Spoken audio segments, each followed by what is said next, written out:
May nanalo na. Kimi, pinalakpakan ang contestant. Matatamaan, ilag na lang.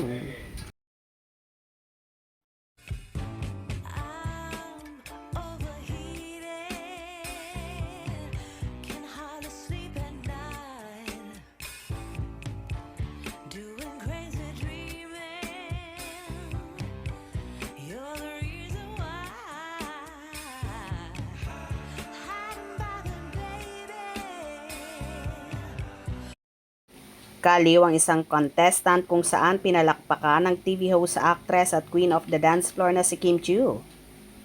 Ayon kasi sa contestant na ito na naniniwala sa kasabihang sa kanta ni Ate Kim Chiu.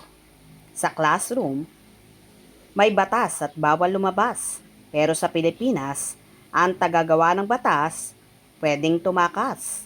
And I thank you. Kung saan kitang-kita sa video ang pagpalakpak ni Kimi na tila nag-agree sa sinabing yon ng contestant. Na naniniwala sa kasabihan sa kanta ni Ate Kim Chiu, sa classroom may batas at bawal lumabas.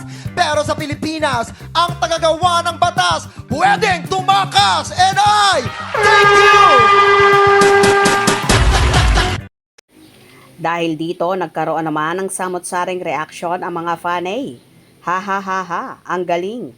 Walang makakatalo sa kantang yan. Bawal lumabas. Grabing hit. Parang double gold ata. Nag-double platinum naman. Sinoon hanggang ngayon, trending pa rin. Ay panalo na yan, finish na. Triple platinum award yung song niya na yan. More bashing, more blessings indeed. Bashers lang naman ang walang alam. Totoo yan. Nagbubulag-bulagan at nagbibingi-bingihan. Sa poll sila. Hehehehe. Wow. Tama ka dyan. So true. Love it, Kimi, the best. God bless you more, Kim. Kailan pa naging kanta ni Kim Chiu yan? Tumpak. Hindi naman ito bakla sa personal eh. Hinahanap ko tuloy ang title. Salamat Miss Kim Chiu. You're so pretty. Unforgettable song, ang daming natulungan ni Kimi sa panahon na yan. Kahit banggitin ang pangalan ni Kim, wala lang sa kanya. Yan, happy pa nga siya. Ganyan ang nag-iisang Kim Chiu. Mga bashers lang, di marunong umintindi at nagpapalaki ng gulo. So witty. Nabuhay si Dolphy. Dahil sa viral na bawal lumabas, daming nang bash kay Kim. Tapos ginawang kanta. Sinong mag-aakala na yung kantang yon, magpa-platinum pa. Nakatulong pa sa iba. Point na point sa mga natatamaan dyan. Wow, totoo ka dyan, girl. Sa classroom may batas. Ang kanta may butas. Nung pandemic days, grabe yung bashing ng mga tao kay Kimi. Ayun, kabog lang silang lahat kay Kimi.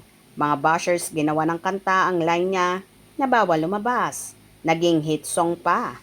Kimi, yung issue ngayon, gawan mo ng song. Kung si Kim ang may sabi niyan, ay mga bashers, pasok sa mga negative comments. Yes, galing mo. Move on kahit sino, walang makakatalo sa nag-iisang Kim Chiu. Ngayon yung mga di naintindihan yung kanta na gets nyo na ba yon ngayon? Puro kayo batikos kay Kim. Di nyo naiintindihan. Oo nga siguro pag si Kim ang nagsabi niyan tiyak maraming makikisawsaw. Hindi artista, wala lang. Ano mga bashers o naging sikat pala yung kanta. Tapos wagas ang panglalait nyo kay Kim, sumikat pala yung kanta na yan. E di pinagpala ng Diyos si Chinita Princess.